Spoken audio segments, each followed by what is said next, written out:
Friends, this is Nidhi and I welcome you all on my YouTube channel Nidhi miss.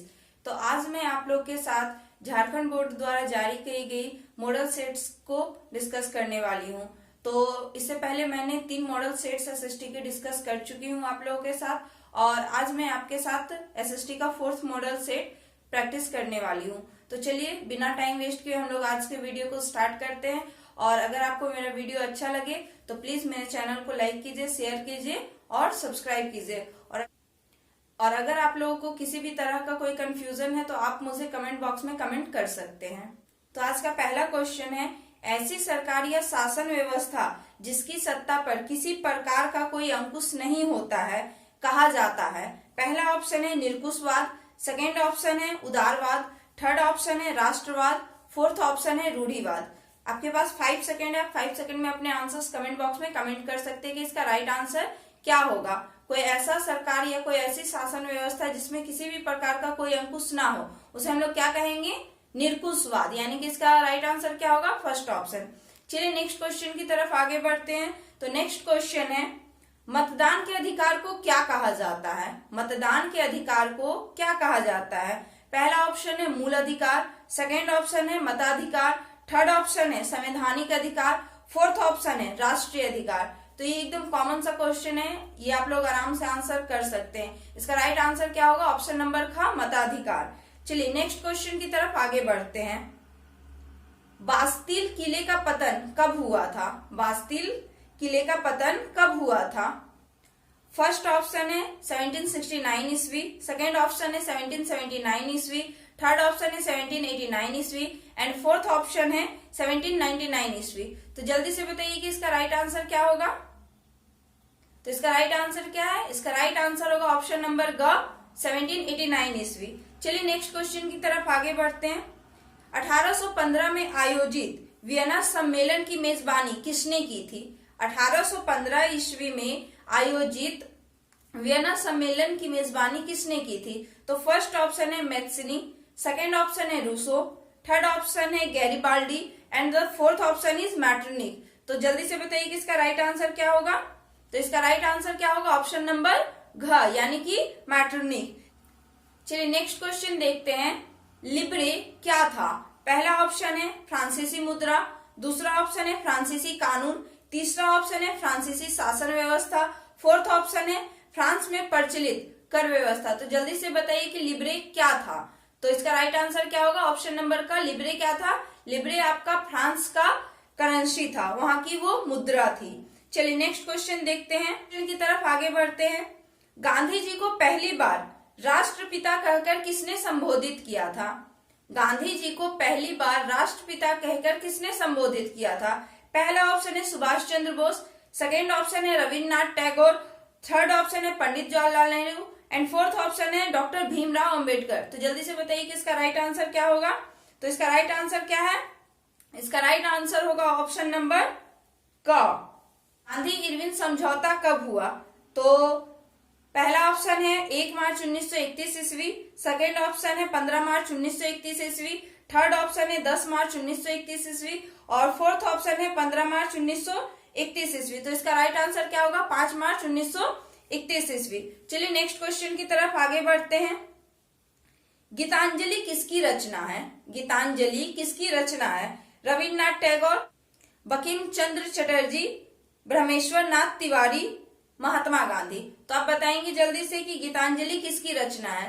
तो इसका right answer क्या होगा? गीतांजलि किसकी रचना है? रविन्द्रनाथ टैगोर की। चलिए नेक्स्ट क्वेश्चन की तरफ आगे बढ़ते हैं। हिंदुस्तान सोशलिस्ट रिपब्लिकन आर्मी की स्थापना किसने की? सुभाष चंद्र बोस, लाला लाजपत राय, बाल गंगाधर तिलक, भगत सिंह। तो इसमें बहुत सारे और भी लोग थे जुड़े हुए, लेकिन इसका अगर ऑप्शन के अकॉर्डिंग आंसर देखा जाए तो इसका राइट आंसर क्या होगा? ऑप्शन नंबर घ भगत सिंह। चलिए नेक्स्ट क्वेश्चन की तरफ आगे बढ़ते हैं। भारतीय संविधान कब बनकर तैयार हुआ? ध्यान दीजिएगा क्वेश्चन में क्या कहा गया, भारतीय संविधान कब बनकर तैयार हुआ?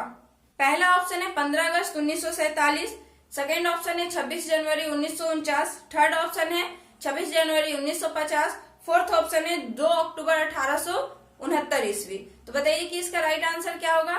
तो संविधान से रिलेटेड जितने भी क्वेश्चन है वो सारे क्वेश्चन आप लोग अच्छे से करके जाइएगा, क्योंकि संविधान से आपका एक क्वेश्चन आएगा ही। तो इसका राइट आंसर क्या होगा? इसका राइट आंसर होगा ऑप्शन नंबर ख, 26 नवंबर 1949 ईस्वी। हमारा जो संविधान है वो 26 जनवरी 1949 में ही बन के रेडी हो गया था, बट इसे लागू कब किया गया था? 26 जनवरी 1950 ईस्वी में। तो दोनों अलग अलग चीजें और दोनों डेट अपने आप में बहुत ही इंपॉर्टेंट, इसलिए दोनों डेट को आप लोग याद रखेंगे। चलिए नेक्स्ट क्वेश्चन की तरफ आगे बढ़ते हैं। आपके घर में एक दूध देने वाली गाय है, इस तरह का संसाधन क्या कहलाता है? आप इस संसाधन को क्या मानते हैं? जैव, अजैव, राष्ट्रीय, सामुदायिक। आपके घर में कोई गाय है जो दूध देती है, तो आप उसे कैसा संसाधन मानेंगे? अब जैसे कोई भी गाय दूध दे रही तो वो जीवित है, तो ये कौन सा संसाधन में आएगी? जैव संसाधन में। चलिए नेक्स्ट क्वेश्चन बहुत ही इजी है। जिस भूमि पर खेती की जाती है उसे क्या कहते हैं? कृषि योग्य भूमि, बंजर भूमि, चारागाह, वन भूमि। तो एकदम सिंपल सा आंसर है इसका, कृषि योग्य भूमि। चलिए नेक्स्ट क्वेश्चन देखते हैं। बांगर और खादर किस मिट्टी के प्रकार है? लाल पीली मिट्टी, काली मिट्टी, जलोढ़ मिट्टी, पर्वतीय मिट्टी। तो आपको बताना है कि बांगर और खादर किस प्रकार की मिट्टी है। तो ये इसका राइट आंसर क्या होगा? जलोढ़ मिट्टी। चलिए नेक्स्ट क्वेश्चन की तरफ आगे बढ़ते हैं। संयुक्त वन प्रबंध की 1988 में औपचारिक शुरुआत किस राज्य से हुई? केरल, झारखंड, ओडिशा या बिहार। तो बताइए कि इसका राइट आंसर क्या होगा? तो इसका राइट आंसर जो भी होगा आप लोग कमेंट बॉक्स में कमेंट करेंगे। इसका आंसर मैं आपको नेक्स्ट वीडियो में दूंगी। चलिए नेक्स्ट क्वेश्चन की तरफ आगे बढ़ते हैं। वन विभाग के अनुसार कुल वन क्षेत्र का 1/3 हिस्सा किस वन का है? अवर्गीकृत वन, रक्षित वन, आरक्षित वन या फिर अन्य वन। तो आपको इस क्वेश्चन का आंसर देना है। वन विभाग के अनुसार कुल वन क्षेत्र का 1/3 हिस्सा किस वन का है? पहला ऑप्शन है अवर्गीकृत वन, रक्षित वन, आरक्षित वन और लास्ट ऑप्शन है अन्य वन। तो इसका राइट आंसर क्या होगा? तो इसका राइट आंसर है ऑप्शन नंबर ख, रक्षित वन। चलिए नेक्स्ट क्वेश्चन की तरफ आगे बढ़ते हैं। भारत के 5% धनी लोग कितने प्रतिशत गरीब लोगों के बराबर संसाधन उपभोग करते हैं?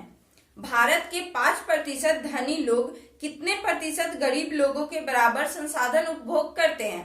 पहला ऑप्शन है 25%, सेकेंड ऑप्शन है 50%, थर्ड ऑप्शन है 5% और फोर्थ ऑप्शन है 75%। तो आपके पास 5 सेकेंड है, आप अपने आंसर्स को कमेंट बॉक्स में कमेंट कर सकते हैं। तो जल्दी से बताइए कि इसका राइट आंसर क्या होगा? इसका राइट आंसर होगा ऑप्शन नंबर का 25%। चलिए नेक्स्ट क्वेश्चन की तरफ आगे बढ़ते हैं। पश्चिमी राजस्थान में वर्षा जल संग्रहण की रीति किस कारण से कम हो रही है? पश्चिमी राजस्थान में वर्षा जल संग्रहण की रीति किस कारण से कम हो रही है? पहला ऑप्शन है वर्षा नियमित होने से, सेकेंड ऑप्शन है इंदिरा गांधी नहर से 12 मासी जल सुविधा से, थर्ड ऑप्शन है भूमिगत जल स्तर में कमी हो जाने से, फोर्थ ऑप्शन है इनमें से कोई नहीं। तो जल्दी से बताइए कि इसका राइट आंसर क्या होगा? तो इसका राइट आंसर क्या होगा? ऑप्शन नंबर ख, इंदिरा गांधी नहर से 12 मासी जल सुविधा से। चलिए नेक्स्ट क्वेश्चन की तरफ आगे बढ़ते। सिंचाई ने कई क्षेत्रों में निम्नलिखित में किसे परिवर्तित कर दिया है? पहला ऑप्शन फसल प्रतिरूप, सेकेंड ऑप्शन वन प्रतिरूप, थर्ड ऑप्शन है मछली पालन और फोर्थ ऑप्शन है इनमें से कोई नहीं। तो इसका राइट आंसर क्या होगा? इसका राइट आंसर है ऑप्शन नंबर का फसल प्रतिरूप। चलिए नेक्स्ट क्वेश्चन की तरफ आगे बढ़ते हैं। प्रचुर मात्रा में जल उपलब्ध होने के बावजूद जल दुर्लभता कैसे होती है? ठीक है, प्रचुर मात्रा में जल उपलब्ध होने के बावजूद जल दुर्लभता कैसे होती है? मतलब आपके पास पानी बहुत ज्यादा मात्रा में, उसके बावजूद क्या है कि पानी की कमी है। तो इसके पीछे रीजन क्या है? तो पहला ऑप्शन है औद्योगिक कचरों और रसायनों से जल की गुणवत्ता में कमी होना, सेकेंड ऑप्शन है अत्यधिक प्रयोग से जल की मात्रा में कमी होना, थर्ड ऑप्शन है जल की मात्रा में वृद्धि होना, फोर्थ ऑप्शन है इनमें से कोई नहीं। तो देखिए इसमें दो आंसर्स करेक्ट लग रहे हैं, एक तो ऑप्शन नंबर क और ऑप्शन नंबर ख, लेकिन इसका सबसे सटीक आंसर क्या होगा? ऑप्शन नंबर क, कि जल में बहुत सारे औद्योगिक कचरा और बहुत सारे रसायन मिलने से क्या होती है? जल की जो गुणवत्ता है वो कम हो जाएगी और उसकी वजह से क्या होगा कि जल में कमी होगा। तो चलिए नेक्स्ट क्वेश्चन की तरफ आगे बढ़ते हैं। नदियों पर बांध बनाने से क्या नहीं होता है? पहला ऑप्शन है जलाशय की तली में तलछट का जमाव हो जाता है। सेकेंड ऑप्शन, जलीय जीवों के भोजन में कमी हो जाती है।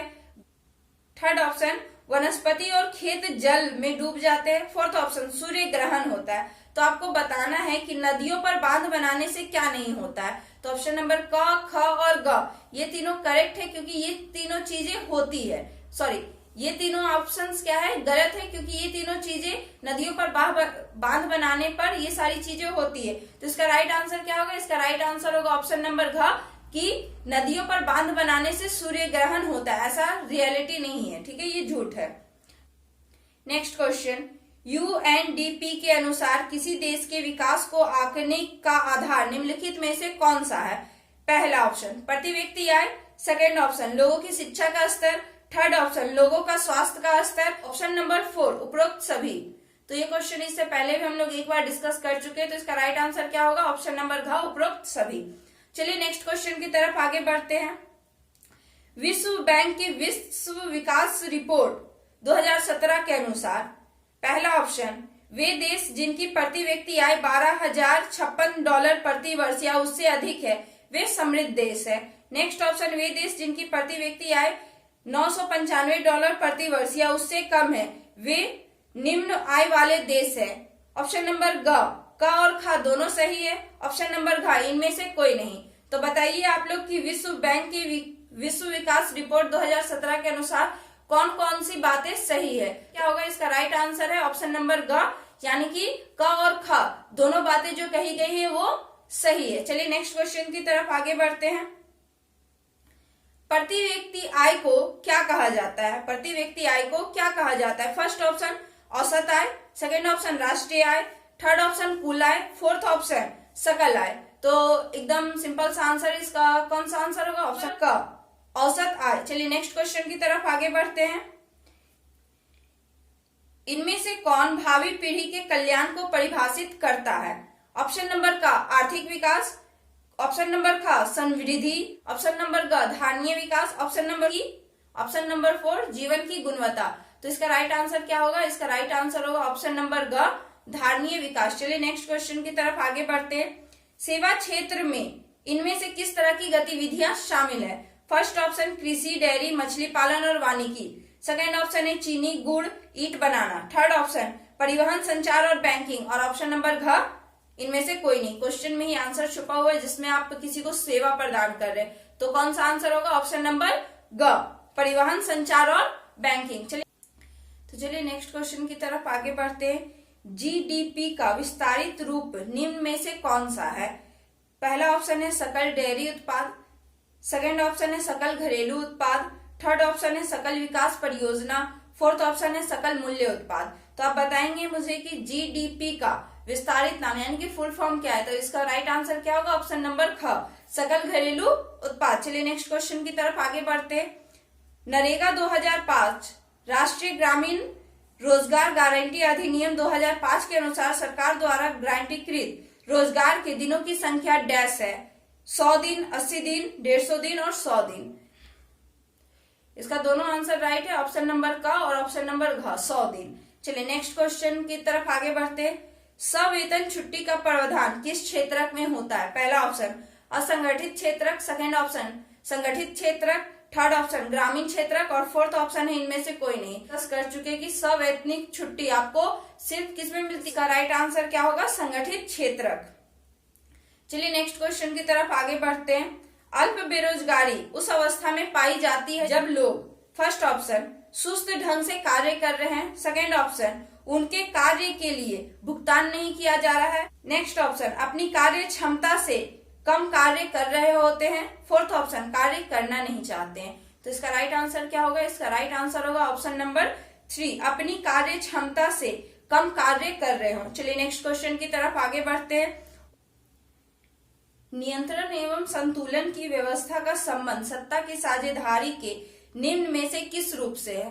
फर्स्ट ऑप्शन, सत्ता का क्षैतिज वितरण। सेकेंड ऑप्शन, सत्ता का ऊर्ध्वाधर वितरण। थर्ड ऑप्शन, सत्ता का विभिन्न समूहों के बीच वितरण। फोर्थ ऑप्शन, सत्ता का दबाव समूहों के एवं आंदोलन की गतिविधियों के मध्य वितरण। तो इसका राइट आंसर क्या होगा? इसका राइट आंसर होगा ऑप्शन नंबर का, सत्ता का क्षैतिज वितरण। चलिए नेक्स्ट क्वेश्चन की तरफ आगे बढ़ते हैं। साथ आकर संघ बनाने का उदाहरण निम्न में से कौन सा देश है? साथ आकर संघ बनाने का सबसे बड़ा उदाहरण कौन सा देश है? तो इसका पहला ऑप्शन है भारत, सेकेंड ऑप्शन है बेल्जियम, थर्ड ऑप्शन है संयुक्त राष्ट्र अमेरिका, फोर्थ ऑप्शन है स्पेन। तो इसका राइट आंसर क्या है? ऑप्शन नंबर ग, संयुक्त राष्ट्र अमेरिका। चलिए नेक्स्ट क्वेश्चन की तरफ आगे बढ़ते हैं। भारत में विकेंद्रीकरण के तहत कई ग्रामीण पंचायतों को मिलाकर किसका गठन होता है? फर्स्ट ऑप्शन जिला परिषद, सेकेंड ऑप्शन ग्राम सभा, थर्ड ऑप्शन नगर पालिका, फोर्थ ऑप्शन पंचायत समिति। तो इसका राइट आंसर क्या होगा? ऑप्शन नंबर 4 पंचायत समिति। चलिए नेक्स्ट क्वेश्चन की तरफ आगे बढ़ते। सत्ता का विकेंद्रीकरण में निम्न में कौन शामिल है? फर्स्ट ऑप्शन केंद्र सरकार, सेकेंड ऑप्शन राज्य सरकार, थर्ड ऑप्शन केंद्र सरकार राज्य सरकार, फोर्थ ऑप्शन केंद्र सरकार राज्य सरकार, स्थानीय सरकार। तो आपको पता है कि भारत में सत्ता का विकेंद्रीकरण 3 स्तर पर किया गया। उसका राइट आंसर क्या होगा? ऑप्शन नंबर घ, केंद्र सरकार राज्य सरकार और स्थानीय सरकार। चलिए नेक्स्ट क्वेश्चन देखते हैं। नगर निगम के प्रधान को क्या कहते हैं? मुखिया, सरपंच, मेयर, पार्षद। तो इसका राइट आंसर क्या होगा? नगर निगम के प्रधान को क्या कहते हैं? मेयर। चलिए नेक्स्ट क्वेश्चन की तरफ आगे बढ़ते हैं। बोलीविया की सरकार ने कुछ बम्बा शहर में जल आपूर्ति का अधिकार किसे बेच दिया था? पहला ऑप्शन स्थानीय कंपनी को, नेक्स्ट ऑप्शन है राष्ट्रीय कंपनी को, थर्ड ऑप्शन है बहुराष्ट्रीय कंपनियों को और फोर्थ ऑप्शन है इनमें से कोई नहीं। तो इसका राइट आंसर क्या होगा? ऑप्शन नंबर ग, बहुराष्ट्रीय कंपनियां। नेक्स्ट क्वेश्चन देखते हैं। निम्न में कौन असत्य है, यानी कि कौन सी बात जो कही गई है वो गलत है? फर्स्ट ऑप्शन दबाव समूह और आंदोलन अपने लक्ष्य के लिए जनता का समर्थन हासिल करने की कोशिश करते हैं, ये बात तो सही है। सेकेंड ऑप्शन देखते हैं। आंदोलन कभी राजनीतिक दल का रूप नहीं लेते, देखते हैं। नेक्स्ट ऑप्शन है व्यवसाय समूह अक्सर पेशेवर लॉबिस्ट नियुक्त करते हैं, ये गलत है। अधिकांशतः दबाव समूह और आंदोलन का राजनीतिक दलों से प्रत्यक्ष संबंध नहीं होता है। तो ऑप्शन नंबर क, ख और घ इनमें जो बातें कही गई है वो तो सही है, लेकिन ऑप्शन नंबर ग में जो बात कही गई वो क्या है? गलत है। तो इसका राइट आंसर क्या हो जाएगा? ऑप्शन नंबर ग। चलिए नेक्स्ट क्वेश्चन की तरफ आगे बढ़ते हैं। भारत में केंद्र में गठबंधन सरकार की शुरुआत किस दशक में प्रारंभ हुई? 1960, 1970, 1980, 1990। तो जल्दी से बताइए कि इसका राइट आंसर क्या होगा? इसका राइट आंसर है ऑप्शन नंबर घ, 1990 में। चलिए नेक्स्ट क्वेश्चन देखते हैं। भारत में अवशिष्ट बाकी बचे विषय किसके अधिकार में आते हैं? पहला ऑप्शन है केंद्र सरकार, सेकेंड ऑप्शन है राज्य सरकार, थर्ड ऑप्शन है केंद्र एवं राज्य सरकार, ऑप्शन नंबर घ स्थानीय सरकार। तो इसका राइट आंसर क्या होगा? इसका राइट आंसर होगा ऑप्शन नंबर का केंद्र सरकार। चलिए नेक्स्ट क्वेश्चन की तरफ आगे बढ़ते हैं और ये आज का आप लोग का आज के मॉडल सेट का लास्ट क्वेश्चन है। भारतीय संघवाद का तीसरा स्तर कौन सा है? केंद्र सरकार, राज्य सरकार, स्थानीय सरकार, इनमें से कोई नहीं। तो एकदम इजी क्वेश्चन है। इसका राइट आंसर क्या होगा? इसका राइट आंसर होगा ऑप्शन नंबर ग, स्थानीय सरकार।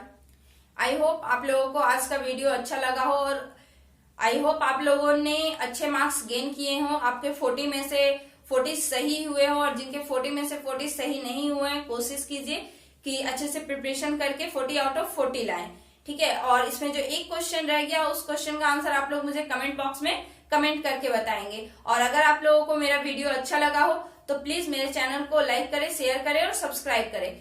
Thank you and all the very best for your examination.